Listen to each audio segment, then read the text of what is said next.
আসসালামু আলাইকুম, আমার নতুন ড্রয়িং ভিডিওতে সবাইকে স্বাগতম। তো চলুন ভিডিও শুরু করা যাক। আজকে সুন্দর ছোট্ট বেবি ড্রেসটার ড্রয়িং টিউটোরিয়াল আপনাদের সাথে শেয়ার করব।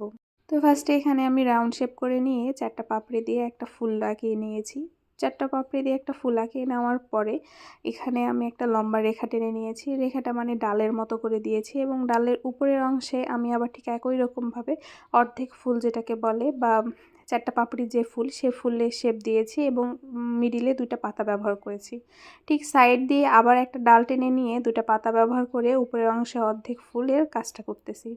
আর আমি যে পেনটা দিয়ে করতেছি এটা একটা পেন নয়, অবশ্যই এটা সাইন পেন বলে, কিন্তু এটা আসলে একটা রং পেন্সিল। তো যাই হোক, এই রং পেন্সিলের একটা সুবিধা আছে, একটা অসুবিধা আছে। সেটা হচ্ছে, অসুবিধা হচ্ছে এরকম করে মাঝে মধ্যে ভেঙে যায়। আর সুবিধা একটাই যে এটার জন্য রুল কাটার যন্ত্র লাগে না। মানে এই যে সুতাটা একটু টেনে নিলে, কাগজটা একটু এভাবে প্যাঁচ ঘুরিয়ে নিলে তাহলে আবার রংটা বের হয়ে যায়। মানে এদিক দিয়ে সুবিধা আর কি। কিন্তু এই যে একটু পরপর ভেঙে যায়, একটু দাবা লাগলেই ভেঙে যায় রং, তো ওই জন্য আর কি।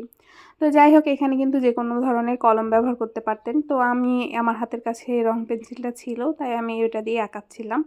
তো এইরকমভাবে আমি এখানে আবার পুনরায় ফুলের উপরে ডাল দিয়ে আবার একটা করে ফুল, 2টা করে পাতা দিয়ে এইরকম করে কিন্তু ডিজাইনটা আঁকিয়েছি।